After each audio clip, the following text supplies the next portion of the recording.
Honorable Speakers, honorable members, from the foregoing it is clear that the state of our nation is strong, vibrant, and I believe brimming with promise. However, Mr. Speaker, corruption and impunity endangers each and every one of these gains. It compromises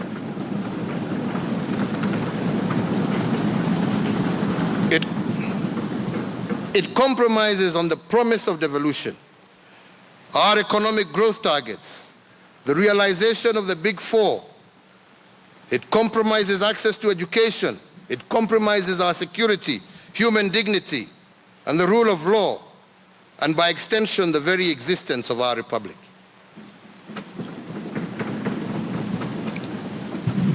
Corruption and impunity create social distortions and divisions, fuels inequality and poverty, destroy the fabric of our society, and diminishes the vitality of our nation's upcoming generations by setting the wrong example for them.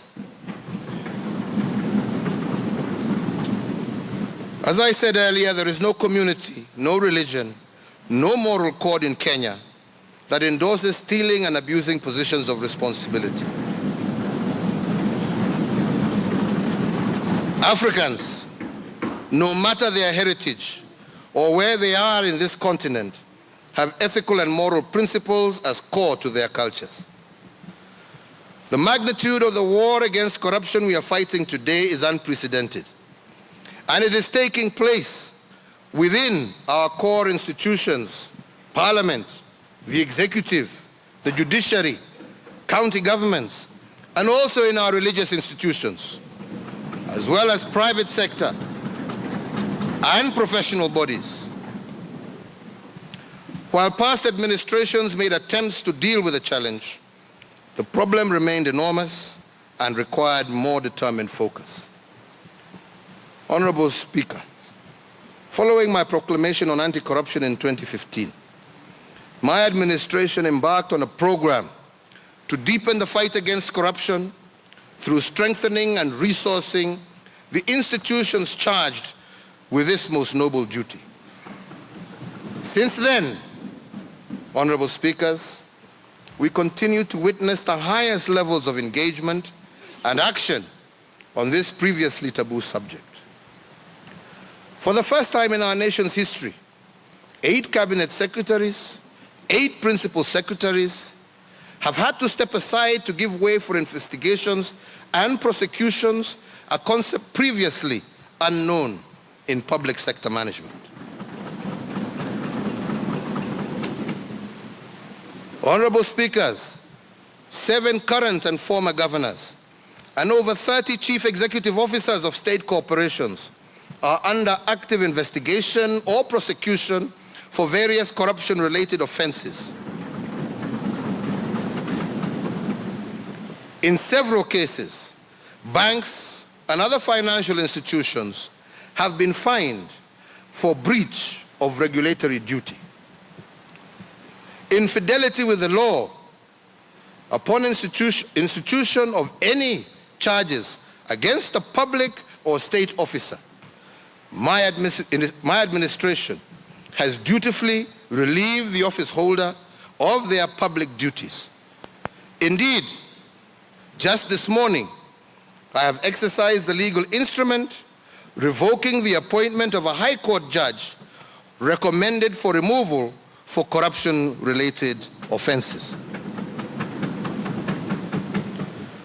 These are the outcomes of a dedicated and resolute government undertaken within the framework of the rule of law. Therefore, honorable members, to safeguard these outcomes, those institutions charged with this responsibility need to be strengthened, not weakened.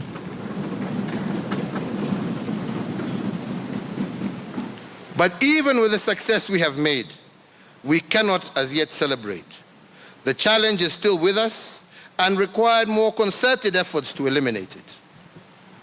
Honorable members, Kenyans have spoken loudly and challenged us as leaders to do all that it takes to eradicate this cancer.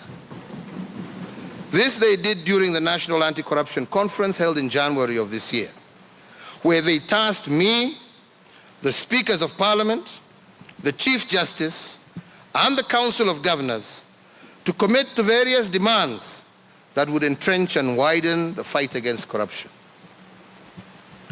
Mindful of my cardinal responsibility, which is to serve Kenyans, as bestowed upon me by the Constitution, my administration has opted for an all-out assault on corruption. In this endeavor and in pursuit of this noble goal, my administration has continued to strengthen the investigative, law enforcement, and prosecutorial functions of government and embrace the multi-agency approach to encourage joint intelligence sharing, investigation, and prosecution. And these measures have already reaped visible benefits. Honorable members, it is not enough to merely jail and fine those who have looted from our public coffers. The wealth stolen from Kenyans must be returned to its owners, the people of Kenya,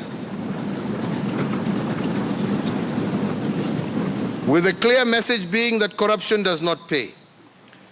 In this context, that we have entrusted into the asset recovery agreements, we have entered into asset recovery agreements with foreign countries in pursuit of a robust restitution strategy. In the reporting period, the Asset Recovery Agency has investigated 20 cases and preserved assets worth 1.1 billion. Assets worth Kenya shillings 72 million were forfeited to the government, and further recovery proceedings on corruptly acquired property valued at Kenya shillings 7.5 billion were instituted. Additionally, assets worth Kenya shillings 2.5 billion were recovered, while bank accounts holding Kenya shillings 264 million were frozen pending determination of recovery proceedings.